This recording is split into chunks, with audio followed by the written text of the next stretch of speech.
Hello, and welcome to another episode of Coach Jon Runs His Cake Hole, brought to you by the Sports Reclamation Project. I am your friendly neighborhood youth sports coach, Coach Jon, and as always, thank you for tuning in.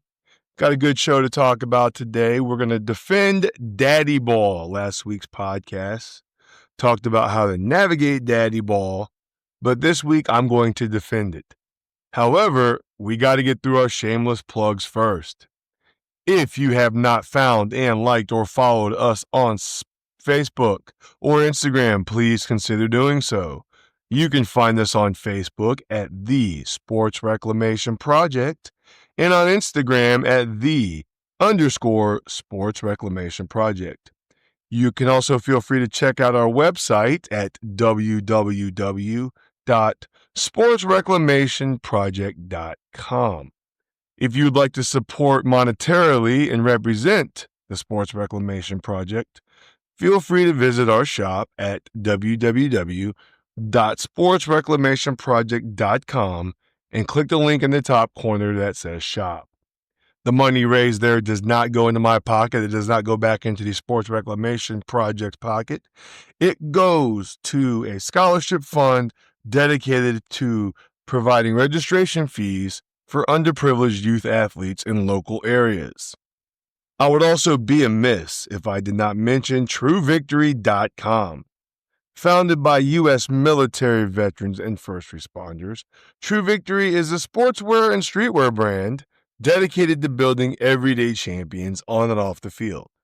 Use promo code RECLAMATION for 15% off your purchase. Now, without further ado, let's get into the topic. In defense of Daddy Ball. Today's youth sports environment is a lot different than the one we grew up in. It's more competitive, their teams are traveling, there's showcases, so much more money involved. And with that being said, it's impossible these days to read a post, facilitate a discussion, or have a conversation without the phrase or implications of Daddy Ball coming into play.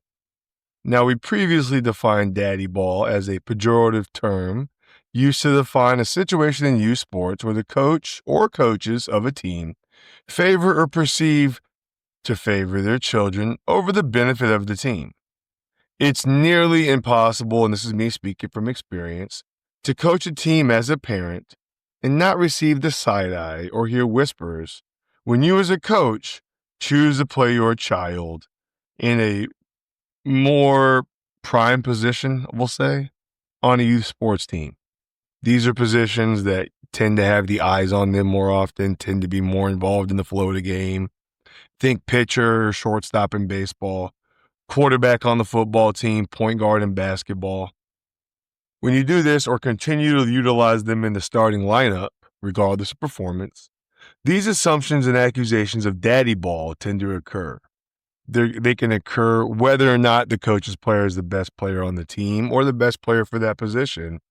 The implications of Daddy Ball are always there. Now, I'm not going to sit here and deny that in certain situations, Daddy Ball is not taking place. I just don't think it's at the frequency and level people think it is. Furthermore, I want to point out that there's a lot of hypocrisy hidden behind the accusations of Daddy Ball when it's levied. Now, when I hear Daddy Ball, I kind of chuckle. Just like when I hear someone say a coach has favorites, I kind of chuckle. Usually because the coach's favorites are the ones that do the most to help the team win. But the people who tend to levy the claims of Daddy Ball struggle to be objective. And I understand why. Every parent thinks or believes that their child is the best at the position they want to play or on the team. They believe they are most qualified and deserve a fair chance to prove it. And they believe they should be provided multiple opportunities to grow. As a matter of fact, if I'm being completely honest with you, I would question any parent who lacked that confidence in their child. Every parent wants to believe their kids are the best. There's no fault in that. However, while that confidence in one's child is admirable, objectivity is needed when putting together a sports team, especially when there's a goal of winning in mind. Now, I've had my spiel on winning and losing, but At the end of the day, the objective of the game is to win. Retention's the goal. The objective is winning. The problem with this lack of objectivity is when parents get upset at a parent or coach for doing the exact same thing they would do. The exact same thing they would do. They would put their kid in the position they want to play, assuming that they're the best. Most sports parents would do the same thing in the same situation without batting an eye if they felt it was providing their own child an advantage or more opportunities. So isn't this kind of hypocritical to openly complain about daddy ball when you're kind of saying you would do the same thing? Now, I'm not saying daddy ball is right, justified, or just. I'm just asking the question. Something to think about. Every parent should want what's best for their child, and every parent wants their child to be happy. When coaching them, parent coaches will often play their children at the chosen position to make them happy.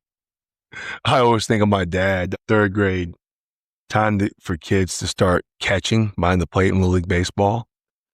And I didn't want to catch. I wanted to play first base like my dad.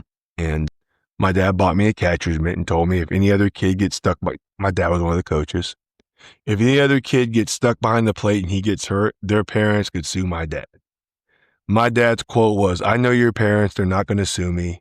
You're a catcher." First year I objected to it. By halfway through the first season, there was nothing else I wanted to do than catch. So every coach at its core is going to play their child at the chosen position to make them happy. If the kid wants to pitch, he's likely going to be a pitcher. If he wants to be a shortstop, he's likely going to be a shortstop. It's parents protecting their own.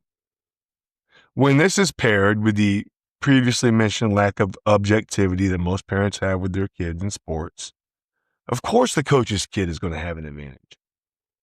But the sad thing is when wins don't come or the team fares poorly, daddy ball is the easiest accusation that you can make that excuses your child or the rest of the team of any accountability. It doesn't hold the kids who aren't children of the coaches accountable. It holds the coach accountable for doing something everybody would do. Now, again, I'm not saying daddy ball is always justified. I'm just wanting to look at it from a different standpoint. We as parents are complaining for essentially what most parents would do in that situation. The other issue I take with the constant claims of daddy ball is the people complaining never seem to be the ones that want to volunteer to help.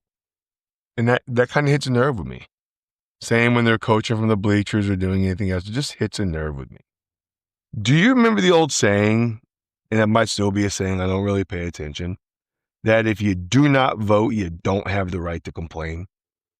That was like a late 90s, early 2000s rock the vote saying, if you don't vote, you don't have the right to complain.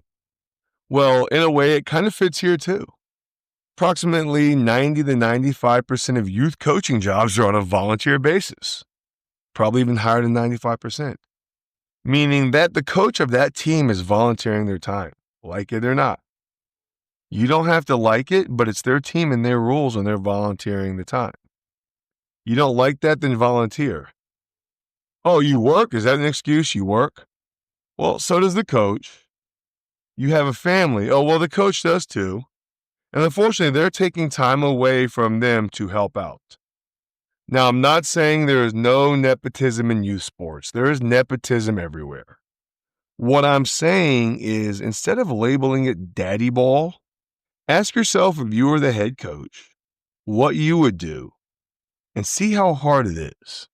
Put yourself in their shoes. Ask yourself, if I was coaching my child, how hard would it be for me not to acquiesce to my child's wants, not to put my child in an advantageous position? And when you think about that, then make an informed decision and create an informed opinion on the matter. Because you could be there. And you could be the one getting the daddy ball accusations levied. And I want you to remember, if you choose to coach after being tired of daddy ball, what you thought and felt as a sports parent. It's just something to think about. Not saying Daddy Ball Hat is always right. I'm not saying it doesn't exist. Just want people to look at it from a different point of view. And that's about enough of that. Folks, the page is growing at a very nice pace. Continue to tell your friends about the Sports Reclamation Project. Share this podcast. Reach out to somebody you think might want to hear it. Send it to our Instagram page. Let's keep this movement going. I'm extremely happy with how it's been progressing and the following we're getting. And that's because of you. So thank you so much for sharing this podcast and everything else. If you'd like to come on this podcast and debate with me because you disagree with something I say, if you have a book you'd like to plug, if you have an idea you want to share, if you have an idea you want to look at, go ahead and message me on Facebook at the Sports Reclamation Project. You can message me on Instagram at _Sports Reclamation Project, or you can email me at john@sportsreclamationproject.com. These are all ways to get a hold of me if you want to share your ideas or message with everybody else. I'm open to feedback. I'm open to constructive criticism. I'm open to ideas.